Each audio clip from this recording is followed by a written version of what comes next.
할렐루야. 옆에 있는 분 축복하도록 하겠습니다. 뭐라고 축복하시느냐 하면 당신이 이 시대의 징조입니다 라고 축복하시기 바라겠습니다. 예.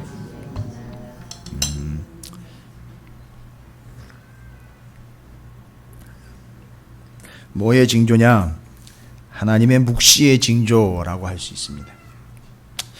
여러분 오늘 말씀이요 상당히 이제 중요한 개념들이 또 이렇게 정리가 됩니다. 뭐 징조라든지 묵시라든지 뭐 이런 것들이 좀 정리가 되셔야 돼요.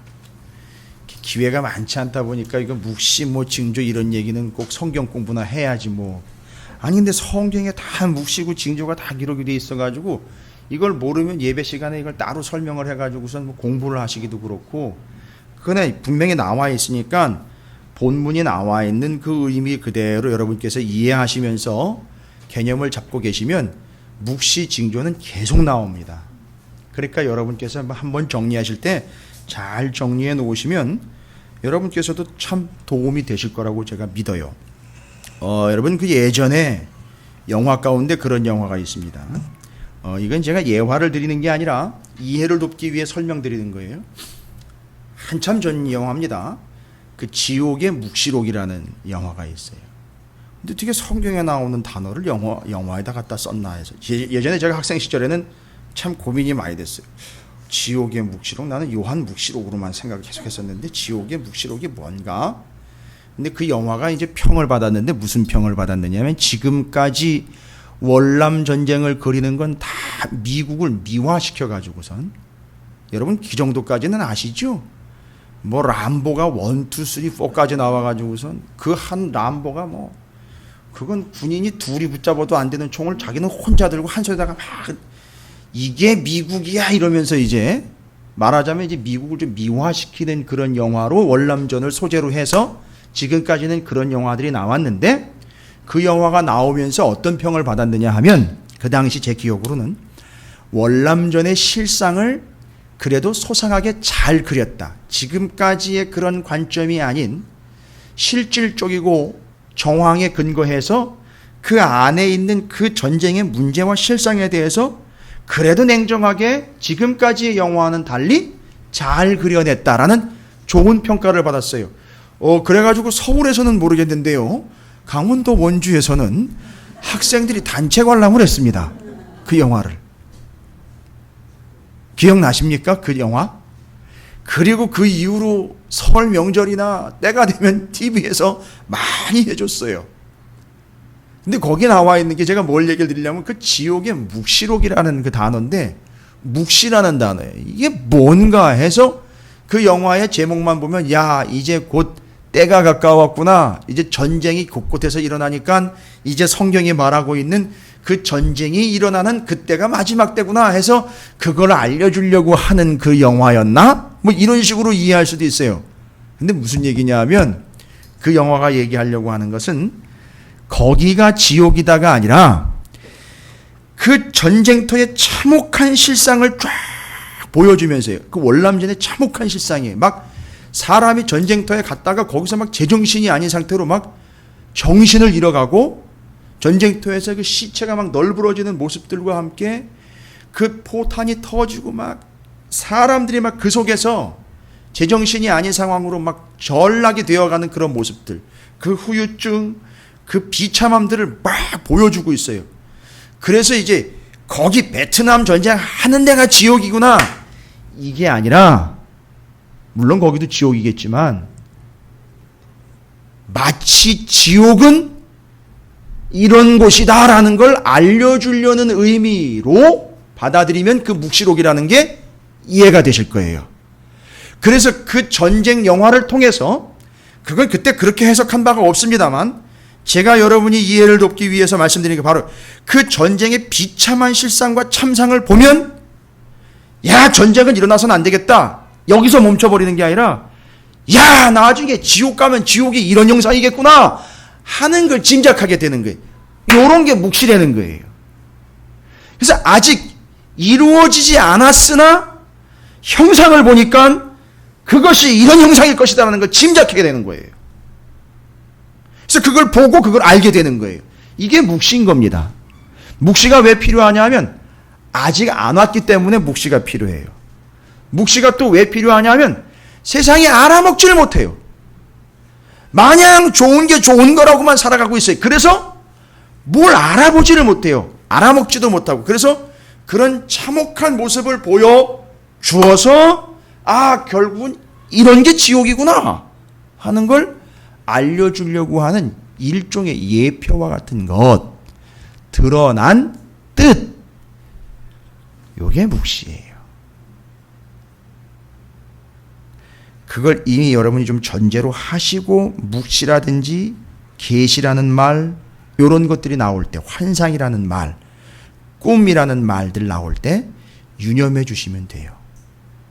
근데 알고 봤더니만 에스겔이 다 봤던 게 뭐예요?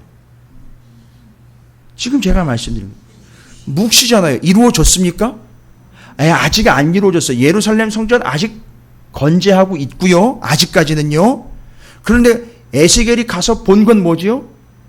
거기에 우상 서 있고 하나님이 그거 칼로 치고 3분의 1, 3분의 1, 3분의 1 나눠가지고 뭐 도망 다니고 부러지고 흩어지고 칼에 엎드려 죽고 뭐 이런 걸 다 보여주셨단 말이에요. 이건 아직 일어난 게 아닌데 하나님이 에스겔에게 보여주신 거예요. 요게 묵시라는 겁니다. 마지막 때 그렇게 될 거라는 거죠. 일러주신 거예요. 아직은 평화롭다라고 여겨지고 있는 그 사람들의 그 시대의 상은요, 안전하거나 평안한 게 아니라 그걸 못 알아먹는 참 어두운 시대다라는 거예요. 이 감이 오십니까? 그러니까 아무런 이해나 아무런 경계심도 없고 아무런 깨달음도 없이 그냥 그날이 그날인 게 좋습니다. 좋은 게 좋은 겁니다라고 그렇게 무덤덤하게 가는 그 당시의 상황을 어둠의 상황이라고 보는 거예요. 아직 아무 일이 없으니까 편안하고 좋은 게 아니라 그걸 못 알아먹는 시대를 어두운 시대라고 그러는 거예요. 그래서 오늘 본문 말씀에 보면 12장의 6절, 7절, 12절에 어느 때에 에스겔이 짐을 지고 하나님이 보여주시고 말씀하신 걸 또 백성들에게 보여줘서 그때에 이런 일이 일어날 거라는 걸 묵시로 보여주기 위해서 행장을 꾸려가지고 짐 싸질러 지고 도망가는 모습, 도망가다가 멈췄다가 성을 뚫고 나가는 모습, 그거 문 뚫고 나가는 거를 이제 보여준 거예요. 도망 나가야 된다라는 걸 계속 보여주고 있는데 어느 때라고 전제가 달려 있어요.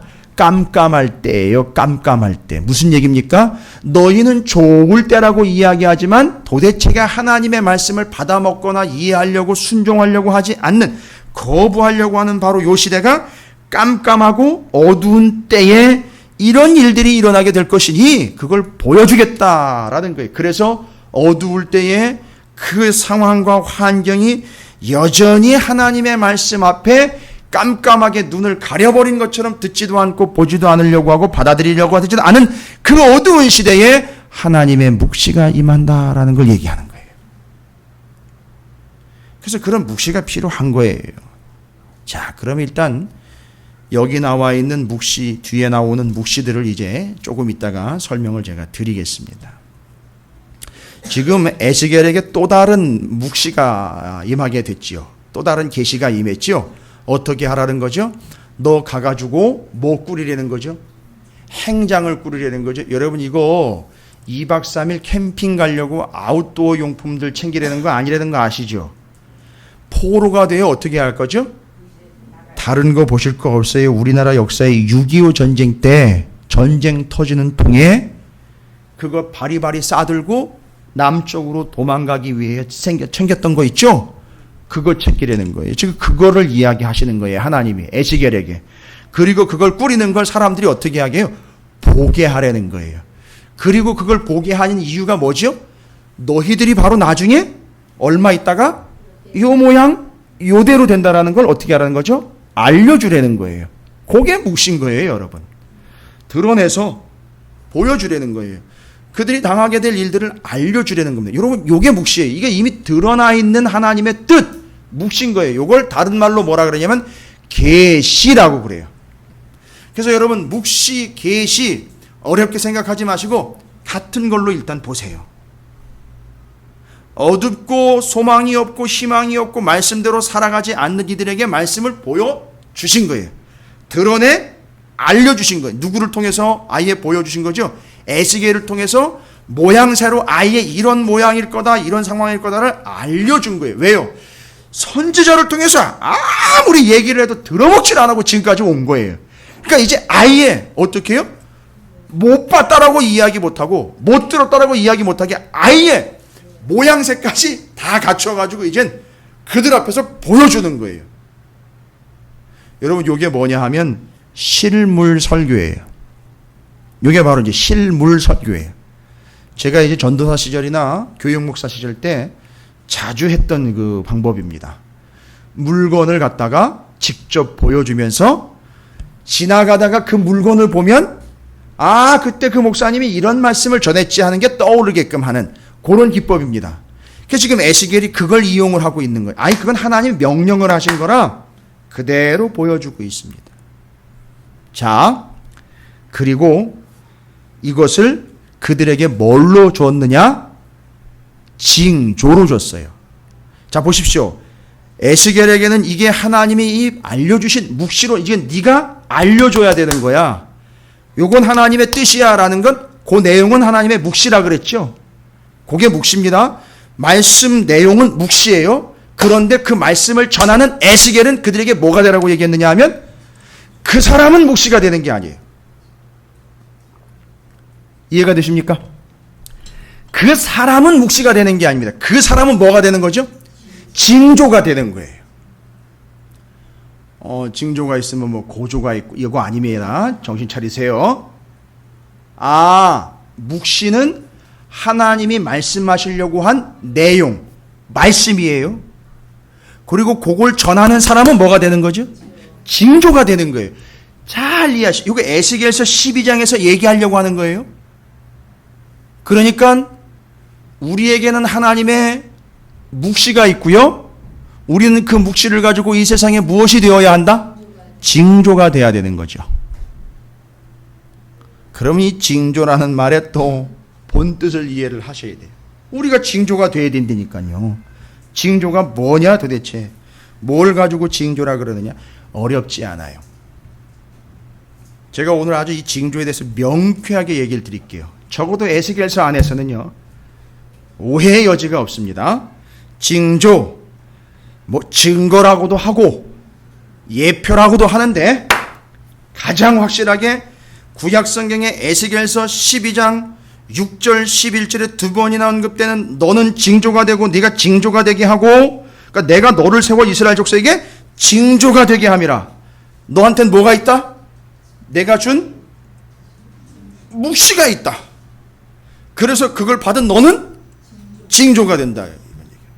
그러니까 여러분, 이건 에스겔의 얘기가 아니라 오늘날 교회와 성도들의 얘기입니다. 여러분, 우리에게는 하나님의 묵시 곧 계시 말씀이 있어요. 그걸 가진 우리는 징조가 돼야 되는 거예요. 근데 우리끼리 있으면 징조가 안 돼요. 그죠? 우리끼리 있으면 맨날 싸워요. 그냥 기 안에서 터져버려요. 그러니까 미사일이 밖에 나가가지고 터져야 되는데 맨날 안에서 터지니까 교회가 시끄러운 거예요. 그래서 우리는 징조가 되는 겁니다. 근데 그렇다면 우리는 징조라는 표현을 어떻게 이해를 해야 되느냐? 이것도 쉽지 않은 이야기예요. 모페트라는 히브리어인데 에스겔서 12장 6절 11절에 나온 징조라는 말을요, 신약성경에서 그대로 인용을 한 단어가 있어요. 이 개념을 그대로 인용을 했다고요. 신약성경에서 이 징조라는 말을. 그런데 징조라고 쓰지 않고 다른 말로 바꾸어서 쉽게 표현해놨어요. 그러면 찾아가 볼게요. 중요한 구절입니다. 징조 옆에다가 그렇게 적어놓으세요. 고린도전서 10장 1절부터 13절까지 내용이에요. 여러분이 그거 읽어보시면 확실하게 정리가 되실 거예요. 고린도전서 10장 1절부터 13절까지 이 징조에 대해서 그 에스겔서 12장 6절 11절에 나온 징조를 이렇게 표현을 해줬습니다. 여러분 이제 기억 잘 하실 수 있을 거예요. 고린도전서 10장 1절부터 13절은 뭘 얘기하려고 하는 거냐면 우상 숭배하지 말아라는 걸 얘기하려고 언제적 얘기를 갖다가 말씀을 인용하느냐 하면 이스라엘 백성들이 광야에서 우상 숭배했던 거를 끌어다가 얘기를 하면서 사도 바울이 우상숭배에 그런 이상한 짓거리 하지 마라 라고 그때 그런 일이 있었지 않았느냐라고 끌어다가 증거를 대고 있어요. 그게 출애굽기 때 있었던 얘기를 증거로 삼습니다. 왜요? 고린도 교회가 위치한 고린도라는 동네는 우상숭배가 아주 극심했기 때문에 그렇습니다. 거기다가 우상숭배 하지 말라고 얘기하려고 하니까 어떤 얘기를 예로 갖다 들었다? 출애굽하고 난 다음에 광야에서 우상숭배했던 얘기를 갖다가 끌어다 댔습니다. 자, 보시면 형제들아 나는 너희가 알지 못하기를 원하지 않으니 우리 조상들이 다 구름 아래에 있고 바다 가운데로 지나며 모세에게 속하여 다 구름과 바다에서 세례를 받고 홍해바다 통과한 거죠. 그래서 살아난 거. 그게 바다에서 세례받았다라는 거예요. 물을 통과한 거예요. 그걸 세례라고 이야기합니다. 다 같은 신령한 음식을 먹으며 다 같은 신령한 음료를 마셨으니 이는 그들을 따르는 신령한 반석으로부터 마셨으며 그 반석은 곧 그리스도시라. 여러분 광야에서 목마를 때 어떤 일이 있었죠? 반석에서 물이 났죠. 여러분 제가 이 말씀 연구하면서 아주 기함을 토하면서 놀랐어요. 뭐 때문에 놀랐느냐 하면 그들을 따르는 신령한 반석으로부터 마셨대요. 그러니까 광야에 들어가 보니까 물이 없어가지고선 물을 내려고 반석을 치라 해서 거기서 물이 나왔는데 광야에 가보니까 반석이 있었던 게 아니라 이 말에 의하면 뭔 얘기인 겁니까? 이 뜻이 뭐예요? 그들이 누구예요? 이스라엘 백성들을 따르는 신령한 반석으로부터 마셨음에. 에이 새빨간 거짓말. 뭔 얘기예요? 아니 광야에 들어갔을 때 거기서 물이 없어가지고 목이 말라고 목말라 죽겠다고 얘기를 했을 때 그때 하나님 모세한테 그거 반석 치라고 얘기해가지고 그 반석을 찾아가지고 쳐서 거기서 물이 나왔는데 이 반석이 어떤 반석이랬다는 거예요? 예, 본질은 그리스도예요. 근데 반석이 어떻게 했대요 지금까지? 따라다녔다고요 반석이. 여러분 별로 안 놀라시네. 비 맞고 오셔가지고선 아직 빗소리 때문에 정신이 좀 몽롱하신가 봐요. 여러분 기가 막힌 표현입니다. 여러분 이건 기절초풍을 할 표현이에요. 여러분 반석이 따라다녔다는 거예요. 반석이. 아니 사막에 뭐 전갈도 아니고 반석이 따라다녔대요. 그럼 반석이 따라다녔다는 얘기는 뭡니까? 밑에 있는 물이 따라다녔다는 얘기예요. 그걸 신약에 와가지고 어떻게 표현했어요? 주님이 우리와 함께 하시는 걸 그렇게 표현했단 말이에요.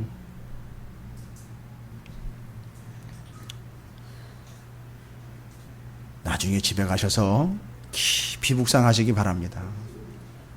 정말 제가 기절 직전이었어요. 이 표현 이거 보고요. 분명히 예전에 읽었거든요.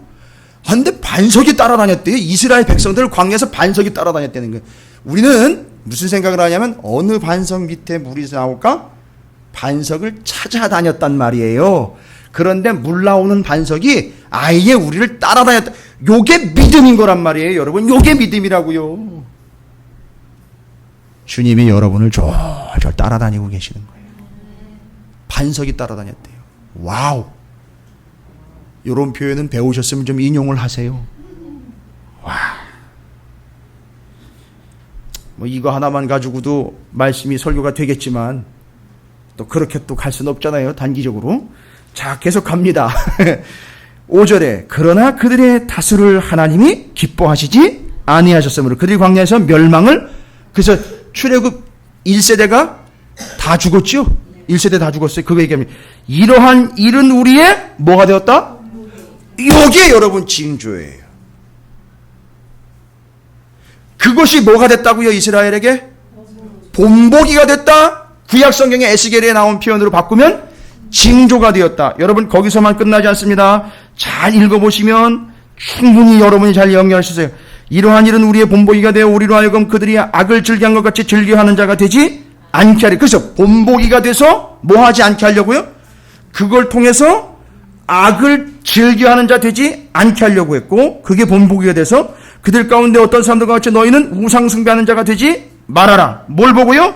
그 본보기를 보고 백성이 앉아서 먹고 마시며 일어나서 뛰는 담과 같으니라. 그들 중 어떤 사람이 음행하다가 하루에 23,000명이 죽었나니 우리는 그들과 같이 뭘 보고요? 그 본보기를 보고 음행하지 말자. 9절에는요, 그 본보기를 보고 시험하지 말자. 10절에 그 본보기를 보고 뭐하지 말자? 원망하지 말자. 11절 그들에게 일어난 이런 일은 다 뭐가 됐다? 본보기가 되고 또한 말세를 만난 우리를 깨우치기 위하여 기록되었느니라. 그런즉 선줄로 생각하는 자는 넘어질까 조심하라. 본보기가 되는 그 이야기와 그 사람들이 있었으니 그걸 보고 그렇게 하지 말자. 사람이 감당할 시험 밖에는 너희가 당한 것이 없나니 오직 하나님은 미쁘사 너희가 감당하지 못할 시험 당함을 허락하지 아니하시고 시험 당할 즈음에 또한 피할 길을 내사 너희로 능히 감당하게 하시느니라. 여기 고린도전서 10장 1절부터 13절까지에 나와 있는 바로 본보기라는 말이 에스겔서 12장 6절과 11절에 나와 있는 뭐라고요? 징조라는 말이에요. 그러면 여기서 에스겔서 12장에서는 징조라는 말을 누구에게 썼어요?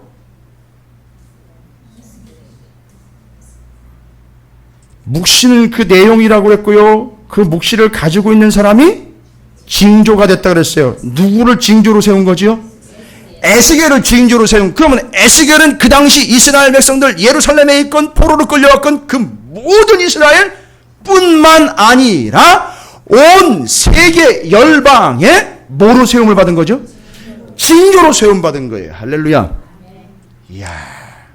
그러니까 그 사람한테는 지금요, 그 사람이 징조 역할을 하기 위하여 하나님이 묵시라는 말씀의 내용을 주셨어요.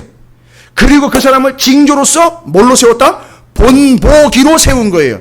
그러니까 에스겔이 지금 본보기로 서 있는 거예요. 어떤 본을 보이려고 그럴까요? 어떤 본이요? 여러분, 본보기면 본을 보여줘야 되잖아요. 그런데 단순히 너희들 망할 거야 이거를 메시지로 전달하고 빠지는 게 아니잖아요. 지금 치고 빠지는 게 아니잖아요. 에스겔이요. 본을 보여줘야 되거든요.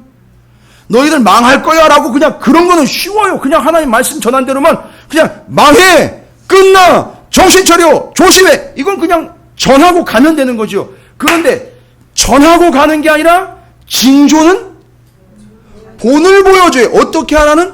본을 보여줘야 된다고요. 그렇죠. 그래서 무슨 본을 보여줬느냐 하면 행장을 꾸려서 그 짐을 어떻게 하는 거죠? 오늘 보니까 6절에 깜깜할 때 그들의 목전에서 어깨에 메고, 여러분 그렇게 끝나지 않죠? 7절에 깜깜할 때에 행장을 내다가 그들의 목전에서 어깨에 메고 나가라. 메고 나가며 메고 나가라. 12절에 또 나와요. 뭐죠? 무리가 성벽을 뚫고 행장을 그리로 가지고 나가고 그 중에 왕은 어두울 때의 어깨에 행장을 메고 나가며 눈으로 땅을 보지 아니하려고 자기 얼굴을 하라 라고 전하는데 어떻게 하라는 거죠? 본을 보이려는 거예요. 무슨 본이죠? 어깨에다가 짐 메고 가는 본을 보이려는 거예요. 여러분, 여기서 이제 조금 눈치가 깊으신 분들은요, 수준 얘기가 아니라 그냥 눈치예요. 눈치가 깊으신 분들은 여기 메고라는 단어가 3번이나 반복되어 나와 있어요. 이 메다라는 단어가 나사라는 단어예요. 나사요. 우리 찾으시는 교회 성도들은 이제 히브리어 수준의 개념이 아니라 이 나사라는 말을 하도 들어가지고요, 이제 절대 풀릴 리가 없어요. 그렇죠? 나사가 풀릴 리가 없어요. 그렇죠? 근데 맨다라는 말이 지금 사람 입장에서 에스겔이 더군다나 제사장 입장이에요. 이 사람의 본분이 뭐냐 하면 레위인 중에 제사장으로서 하나님의 언약궤를 매야 듯, 하나님의 말씀을 매듯 여기 행장을 꾸려서 매려는 거예요. 그리고 그걸 뭘로 보여줘라? 본으로 보여주려는 거예요. 자, 요겁니다. 그래서 에스겔을 징조로 부른 거예요. 그래서 이 사람은 징조의 역할을 해줘야 되는데 하나님의 백성들에게 그걸 보여줘야 됩니다. 뭘 보여준다고요? 이렇게 메고 가야 한다라는 사실을 보여주는 거예요. 아, 중요한 걸 지금 보여주고 있습니다. 에스겔이 뭘 보여줘야 되느냐? 이렇게 사는 겁니다, 여러분. 이렇게 가는 겁니다, 여러분. 뭘요? 하나님의 말씀이요. 하나님이 우리에게 주어진 짐을 지고 가는 겁니다. 이걸 보여주는 거예요, 여러분. 예수 믿으면 형통해서 일확천금과 함께 만병통치에다가 어마어마한 부와 어마어마한 번창을 누리는 게 아니라 하나님을 믿는다는 건 어떤 어려움이 있더라도 지고 가야 되는 건 지고 그렇게 가는 게 믿음 생활입니다라는 걸 보여주고 있는 거예요. 어렵더라도 지고 가세요. 어렵더라도 메고 가세요. 힘들더라도 하나님의 말씀을 어깨에 메고 말씀대로 살아가세요. 요걸 징조로 보여주고 있다라는 걸 여러분이 보셔야 돼요. 에스겔이 지금 어떤 모양입니까? 바벨론의 포로로 끌려간 사람 중에 하나일 뿐이에요.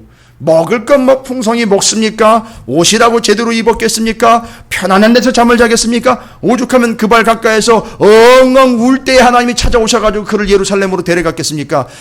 뭐 모양새며 형편이며 상황이며 다 형편무인지경이에요.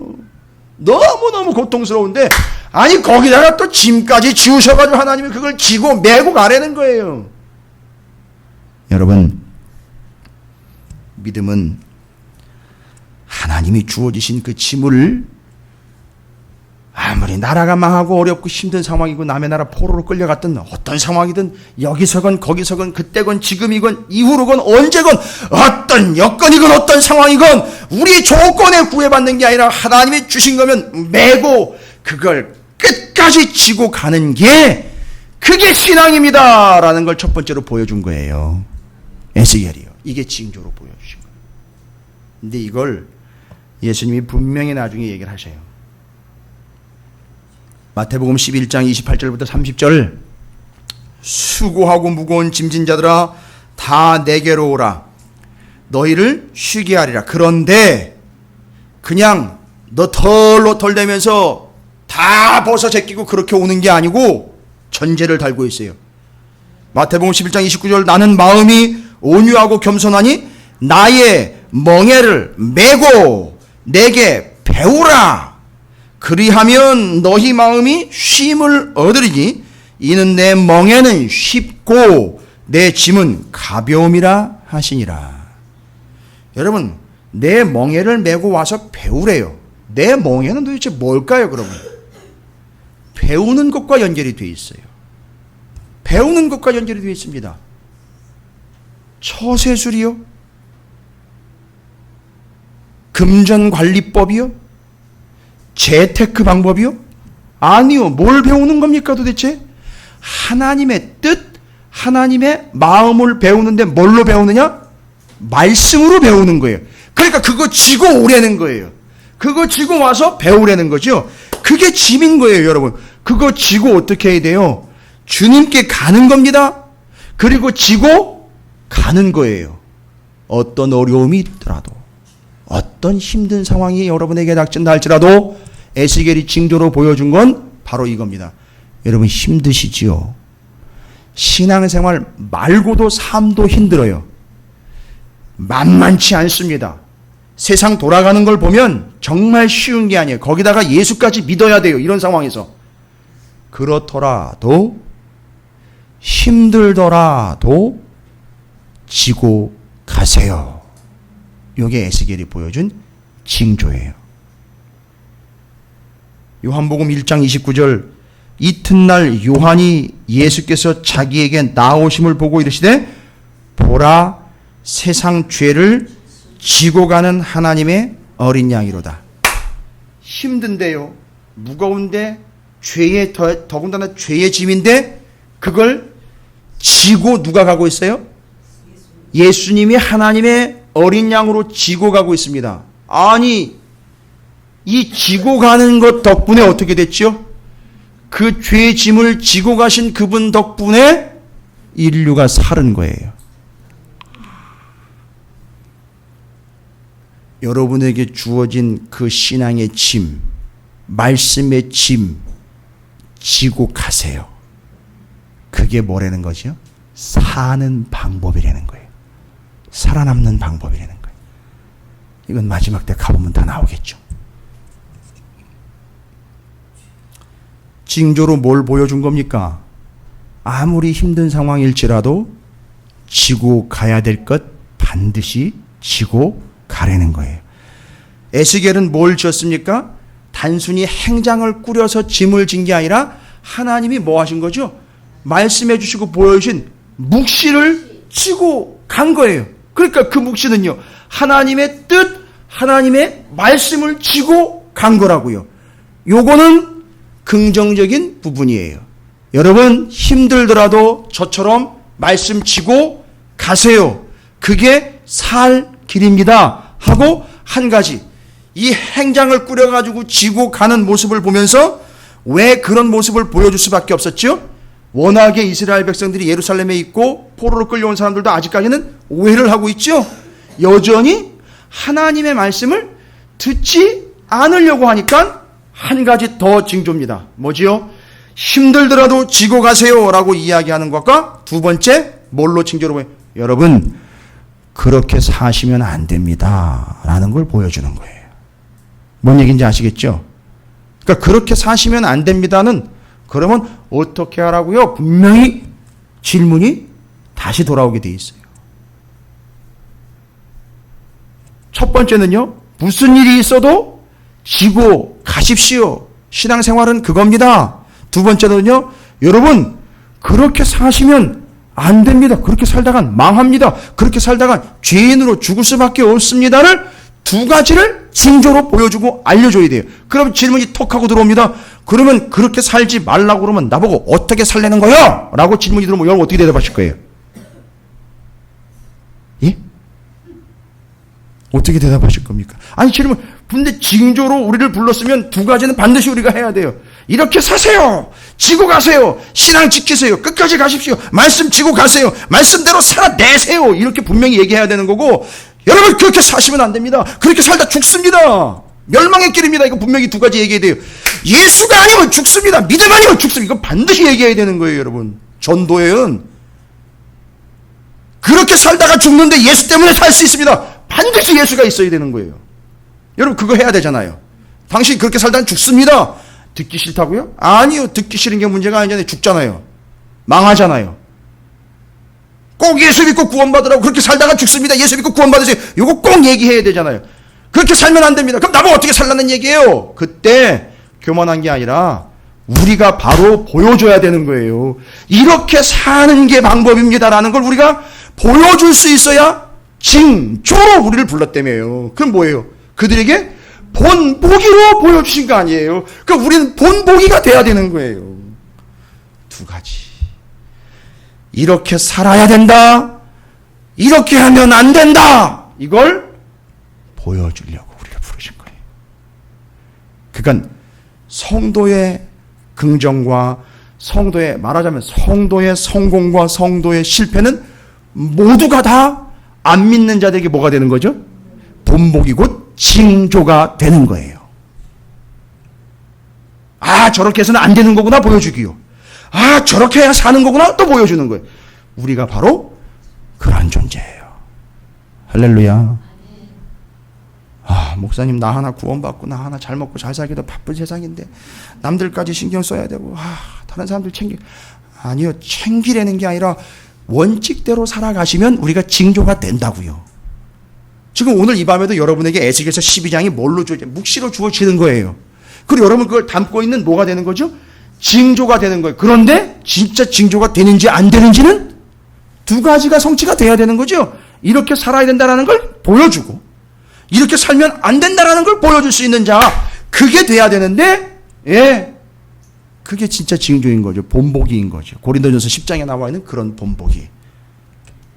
지금 이스라엘 백성들에게는 바로 그 본보기로 에스겔이 세워져 있는 거예요. 그래서 에스겔이 그걸 굳이 메고 에스겔뿐만 아니라 제사장들이 언약궤를 레위 지파가 메고 요거 떠올리면 하나님이 노아의 방주 떠올린 것처럼 구원하시는 것처럼 이게 다 연결이 돼요. 다윗이 굴에서 기도하고 사막에서 기도하고 왕궁에서 기도할 때 내 죄악에도 불구하고 하나님 나를 용서해 주셨다. 그러니까 들어 올렸다.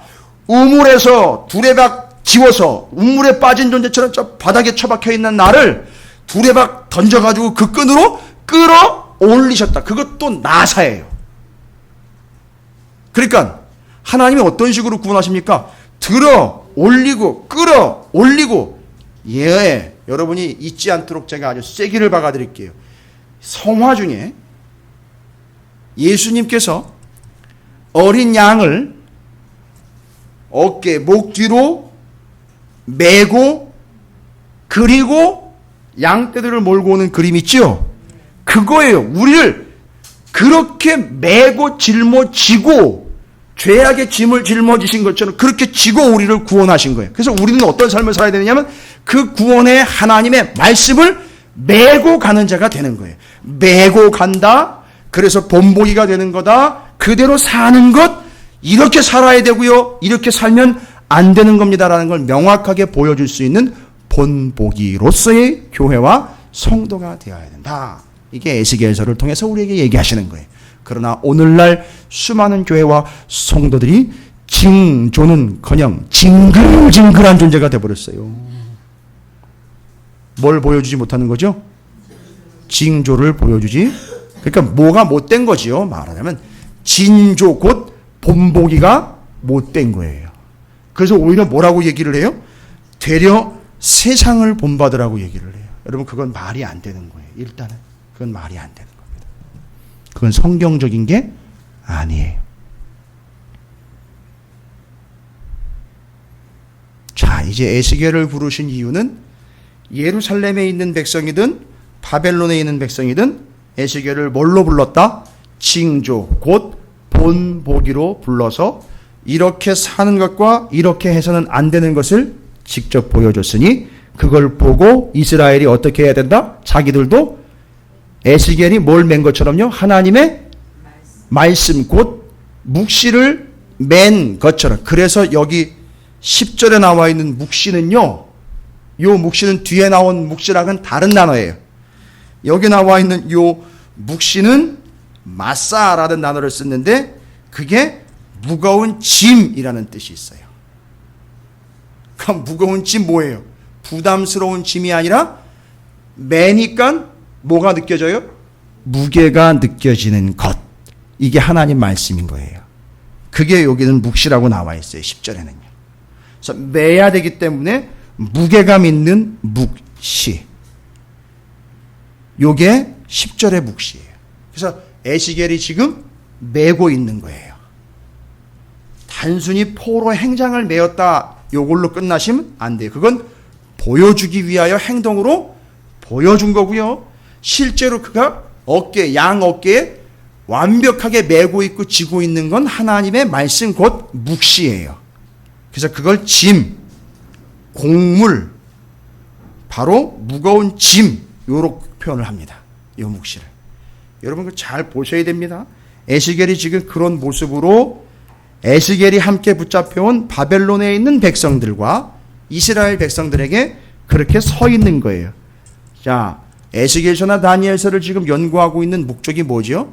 우리는 현재 나머지 한 일의 마지막 때를 살아가고 있는 백성들이에요. 마지막 때를 어떻게 살아가야 되느냐?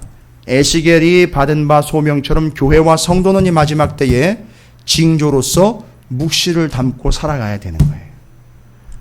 어두울 때일수록 묵시가 빛을 발하게 되는 때. 여러분 요즘 세상 참 어둡다고 이야기하죠?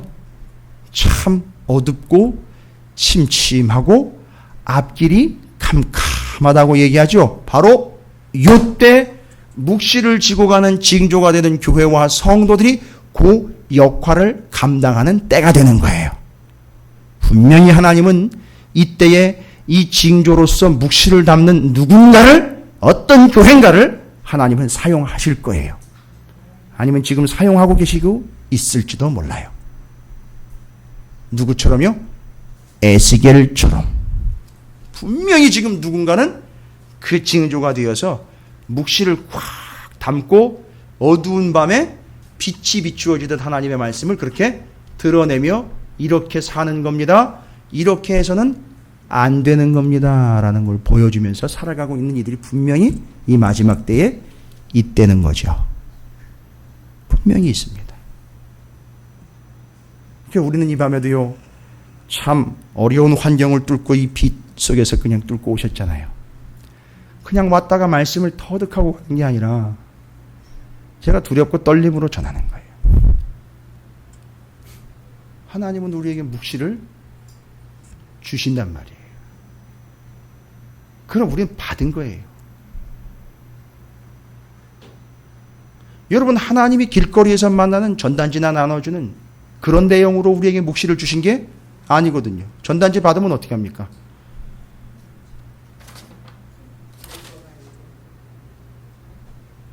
선전지요, 전단지요, 스티커 받으면 이거 보고 뭐야?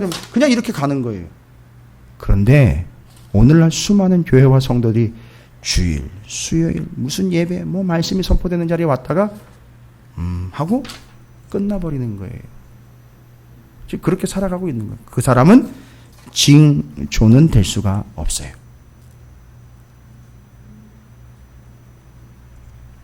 분명한 것은 에스겔이 그렇게 부름을 받았어요.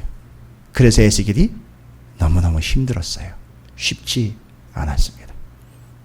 신앙생활 하시고 말씀대로 살아가는 게 참 힘들다 여겨지는 분들은 가능성이 있는 거예요. 그런데 예수를 믿었는데도 아무 어려움과 일이 없어요. 여러분, 심각한 겁니다. 다시 점검하셔야 돼요. 정말 말씀대로 살아가는 게 쉽지 않다라는 걸 경험하지 않고 있다면 말씀대로 살지 않고 있다는 얘기인 거예요. 증거인 거예요. 조심하십시오. 우리는 그냥 말씀은 들었으나 징조로 받지는 못한 거예요. 본보기로 서지는 못한 걸 거예요. 묵시로 받지는 않은 거예요. 여러분, 우리는 당당하게 이야기할 수 있어야 됩니다. 여러분, 이렇게 살아야 됩니다. 무슨 어려움이 있더라도 하나님의 말씀을 받았으니 그 말씀을 그대로 담고 그것이 묵시가 되어 우리는 그 징조인 본보기로서 살아가야 되는데, 여러분 이렇게 살아갑시다. 반드시 하나님의 말씀은 지고 가셔야 됩니다. 말씀대로 살아내십시오 라는 걸 외쳐야 되고, 여러분 그렇게 살다간 죽습니다. 멸망의 길이요 지옥의 길입니다를 당당하게 선포할 수 있어야 되는 거죠. 에스겔처럼. 그런데 세상이 어떤 세상이냐면 21절을 보십시오. 그래서 그 묵시를 받고 징조로 살아가는 사람들의 참 비참한 모습이에요. 17절부터 20절까지가 나와 있는데 이건 제가 따로 읽진 않았지만 어때요? 먹는 것도 편하게 못 먹어요. 그런 사람은. 묵시를 받아서 하나님의 징조로 살아가는 사람들은요, 먹는 것도 편하게 못 먹는다고. 어떻게 먹으라 그래요? 떨면서 먹고 떨면서 마시래요. 그러니까 먹고 마시는 것도 편하게 못 먹는 거예요. 뭘 잘못해서가 아니라 이 사람은 그걸 보여줘야 되기 때문에 그것이 쉬운 게 아닌 거예요. 그 내용이 17절부터 20절까지 나와 있고요. 그렇게 소중하고 중요한 하나님의 묵시예요. 이제 21절로 넘어가면 에스겔이 받은 짊어지고 가야 되는 그런 짐과 같은 부담스러움의 의미가 아니라 중요한 무게가 있는 소중한 것이라는 의미의 짐이라는 말씀을 드렸죠. 메고 가기 때문에. 그런데 그거는 본질적으로 이미 하나님이 우리에게 보여주시고 들려주시고 알려주신 거잖아요. 그래서 그런 의미로 21절부터 28절까지에 나와 있는 묵시라는 단어가 하나, 둘, 셋, 네 번이나 나옵니다. 기록되어 있죠. 네 번의 묵시는 의미가 뭐냐 하면 에스겔이 짊어지고 가는 그 분명한 내용으로서의 묵시라기보다는 일반적인 의미의 묵시예요. 하나님이 뭐 하신 거예요? 말씀하신 것, 이미 알려주신 것, 이미 기록해서 우리에게 주신 것, 이미 다 알고 있는 것, 그 일반적인 묵시, 곧 하나님이 말씀하신 것, 그걸 묵시라고 이야기를 했어요. 그래서 여기 나와 있는 묵시는 여러분께 제가 한번 얘기 드렸어요. 이건 다른 말로 이걸 계시라고 바꾸셔도 문제가 없습니다. 계시는 뭡니까? 하나님이 보여주시고 알려주신 거예요. 이거예요, 이거. 요거 자체로도 이야기하시면 돼요. 이미 다 알려주신 거잖아요. 이 말씀이요. 이게 계신 거예요. 그 의미의 묵신 거예요. 그러니까 뭔가 비밀스럽고 숨겨진 의미가 아닌 이미 하나님이 수도 없이 말씀해 주셔서 봤고 들었고 알고 있는 거예요. 하나님의 말씀. 여러분 받고 듣고 알고 있는 하나님 말씀 뭐가 있을까요? 요 당시에. 그렇죠. 모세오경이. 지금 이 당시는 뭐가 지나고 난 다음이죠? 왕정 500년이 지나고 난 다음이니까 모세오경뿐만 아니라 뭐도 있죠? 성경의 내용으로 보면. 그렇죠. 내용으로 이야기하면 사사시대에 대한 내용도 있고 왕정시대에 대한 내용도 있고 다윗에 대한 내용, 사울에 대한 내용, 더군다나 왕정시대 때 천년의 모범인 다윗이 직접 기록한 시편, 이런 게 지금 다 여기 들어가 있는 거예요. 이제 감이 잡히십니까? 그 내용들이 다 묵시인 거예요. 이미 다 알려주시고 알고 있는 것들이요. 그러니까 한마디로 이야기하면 다른 거 하지 마시고요. 21절부터 27절까지의 묵시로 나와 있는 것은 이렇게 바꾸면 됩니다. 성경, 말씀. 되겠죠? 분명히 이게 성경 말씀인데요. 그 당시에 이스라엘 사람들은요, 이 하나님의 말씀을요, 어떻게 받아들였느냐? 22절에 보세요. 이게 그 당시 상황과 수준이었어요. 분명히 하나님이 보여주시고 들려주시고 알려주시고 선포하신 하나님의 말씀이 수도 없이 많이 선포가 됐는데 그 말씀에 대해서 이 땅의 이스라엘 백성들이 뭐라고 얘기합니까? 날이 더디고 모든 묵시가 사라지리라. 이게 뭐예요? 날은 더디고 모든 묵시 곧 하나님의 말씀은 뭐 한다고요? 사라진다? 이게 그 당시에 누가 얘기한 거예요? 이스라엘 백성들이 하고 있었던 얘기라는 거예요. 여러분, 날이 더딘다는 건 뭘까요? 날이 더딘다.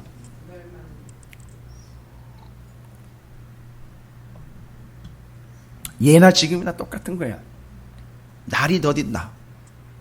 왜 이렇게 빨리 안 와?가 아니라 아직 멀었어. 멀었어. 조바심 내지 마. 멀었어.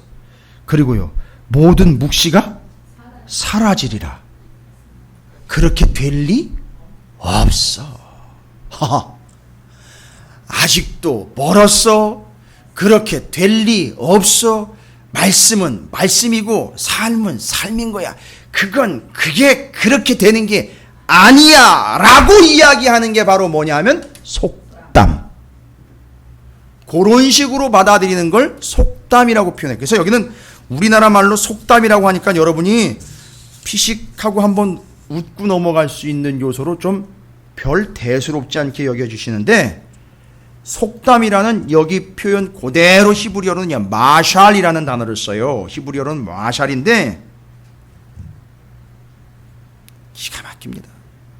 이미 하나님이 선포하셨고 기록까지 되어가지고선 여호수아는 전쟁터에 나가가지고선 그 모세오경을요 어떻게 했죠? 야로 묵상을 했단 말이에요. 실제로요, 그 말씀을요. 그리고 다윗은 왕으로서 그 모세오경에 자기를 비춰 내가 죄인이라는 걸 알아냈어요.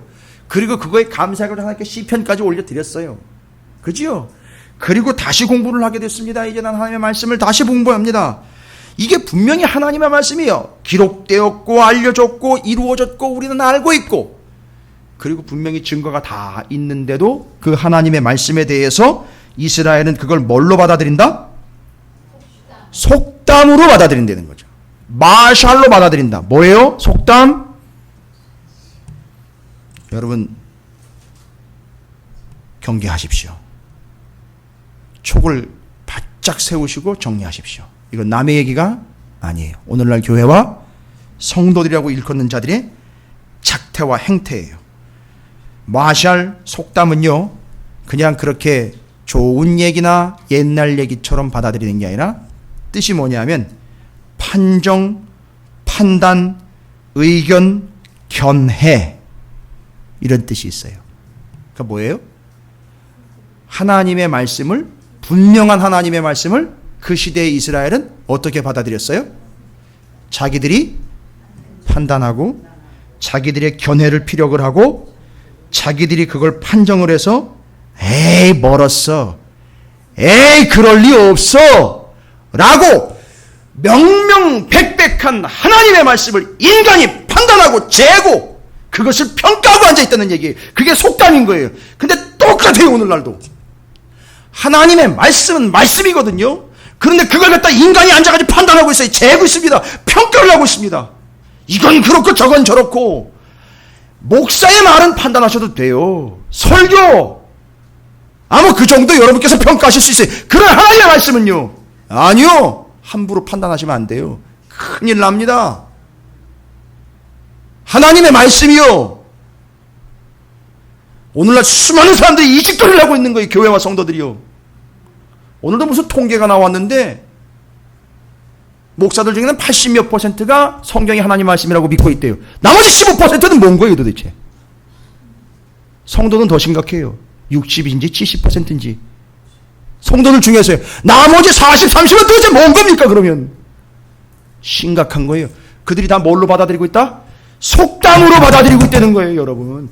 아주 정확하게 어떻게 그런 뉴스가 팍 하고 튀어올랐는지 아주 정확하게 연결되고 있는 오늘날의 실태와 실상에 대해서 정확하게 꼬집을 수 있는 거예요. 왜 여러분 그게 묵시가 되는지 아십니까? 여기 묵시가 되는 이유에 대해서, 하나님의 말씀인 이유에 대해서 25절에 분명히 나와 있어요. 나는 여호와라, 내가 말하리니. 내가 말했다는 거예요. 내가 말했는데 왜 네가 판단하냐 이거예요. 내가 하는 말이, 여러분 하나님은 얼마나 상처를 받았는지, 야 뭐라, 에이 그거 아직 더디고 그게 말씀대로 그렇게 되는 게 아니야. 말씀은 말씀이고 삶은 삶인 거야 라고 이렇게 얘기를 했단 말이에요. 하나님 그거 들으시고 바로 25절에 얘기해줘요. 뭐라고요? 내가 하는 말이 다시는 더디지 아니하고 응하리라. 반역하는 족속이여 내가 너희 생전에 말하고 이루리라. 아이고, 하나님의 바로 거기다 대고 이야기하신 거예요. 더딜 리 없고 반드시 내가 말한 대로 이루어진다.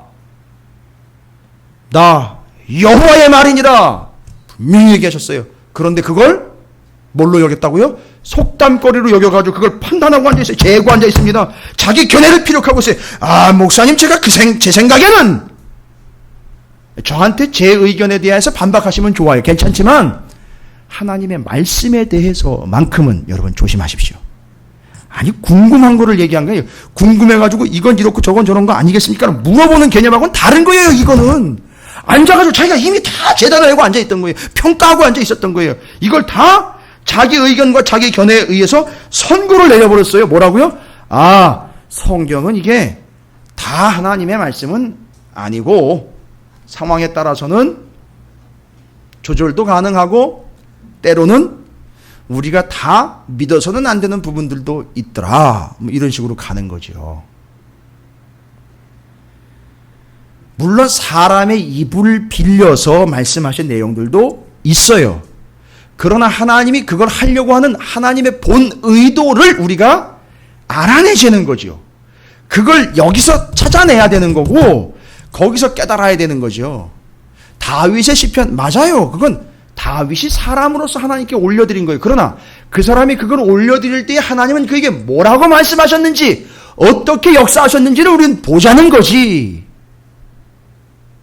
그 부분에 있어서 우리가 우리 견해나 우리 의견을 피력하는 대상으로 삼아서는 절대 안 된다라는 걸 이야기하고 있으니까 지금 그 당시에 이스라엘 백성들의 상태가 이렇게 심각한 상태였다라는 걸 하나님이 얘기하시는 거예요.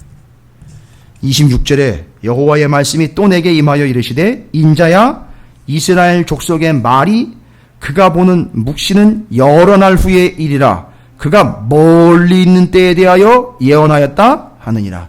계속 이딴 식으로 해석을 해버렸어요. 이딴 식으로. 아직 멀었어. 그건 지금 오늘날 얘기가 아니라 멀리 있는 뒤의 얘기인 거야. 그리고 말씀과 현실은 다른 거야. 그리고 지금 가만히 보면 봐라.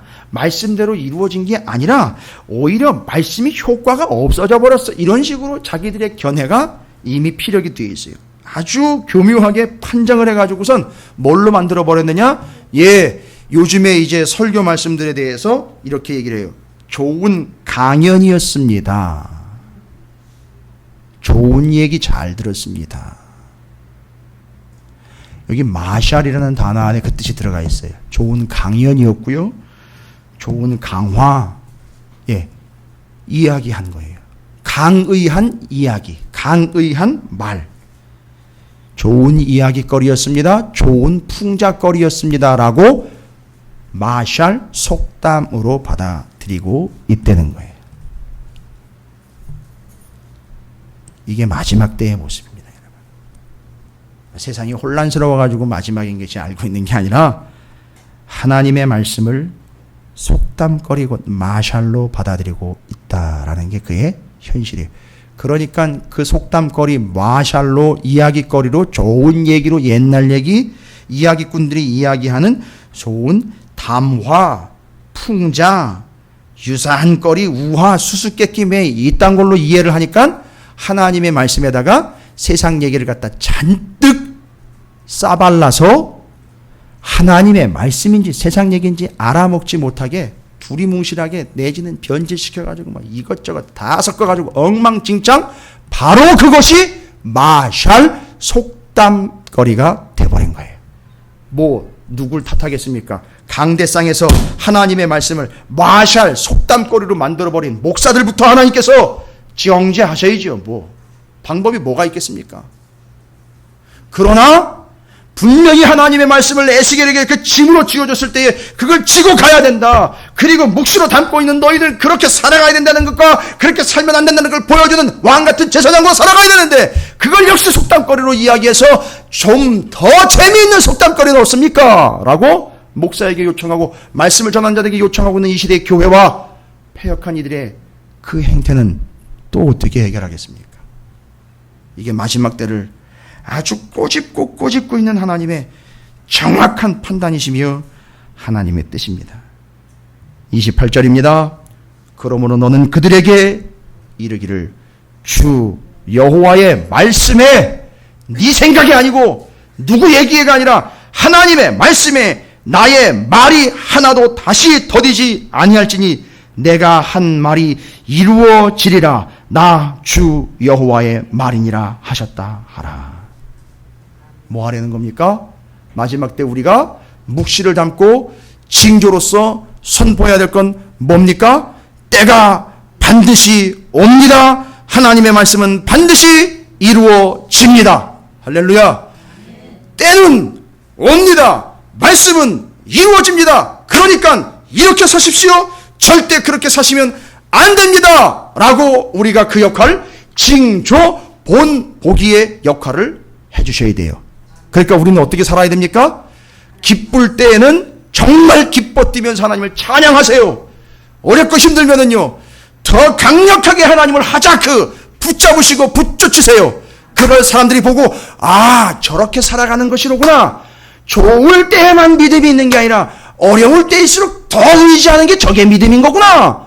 그리고 그를 구원하시는 하나님을 봤을 때, 아, 저가 자기 스스로 그 길에서 벗어난 게 아니라 하나님을 믿는 믿음으로 하나님이 저를 저렇게 그 어둠에서 그 고통에서 구원해 주신 것이로구나 보고 그걸 징조로 믿고 하나님의 말씀으로 받고 구원을 얻게 하는 게 우리의 신분입니다. 할렐루야. 이제 우리는요 에스겔과 같이 그 징조로 묵시를 메고 가셔야 돼요. 오늘 이 밤에는요 우리가 결단해야 될 게 두 가지가 있어요. 정말로 결단합니다. 하나님의 말씀을 반드시 메고 그렇게 징조가 되어 살아가겠습니다. 좋을 때나 굳을 때나 힘들 때나 편안할 때나 언제든 하나님의 말씀을 메고 징조가 되어 살아가겠습니다. 한 가지 더는요 하나님의 말씀을 절대 속담거리로 여기거나 속담거리로 전하지 않겠습니다.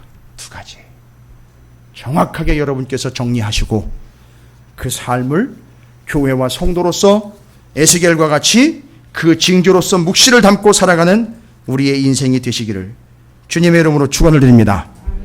가장 소중한 하나님의 말씀 그 진리를 여러분이 속담거리가 아닌 하나님의 말씀으로 가장 귀한 진리로 선포하여 증거를 드러내 보이시고 죽어가는 이들에게 징조가 되시기를 주님의 이름으로 축복합니다.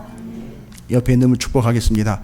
당신이야말로 이 시대의 징조입니다 라고 축복하시기 바라겠습니다. 진주요?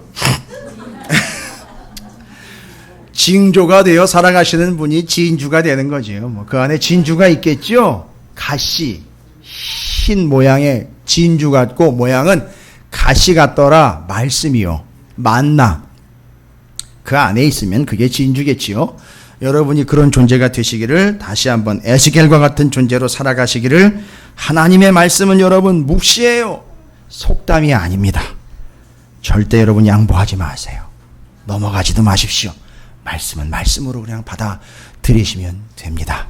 말씀을 말씀으로 전하지 못하는 부족한 종들을 용서하시고, 말씀을 말씀으로 받기를 사모하는 여러분들이 눈을 부릅뜨고 살아있어야 말씀을 말씀으로 속담거리로 변질시키지 않아 똑바로 전하게 될 거예요.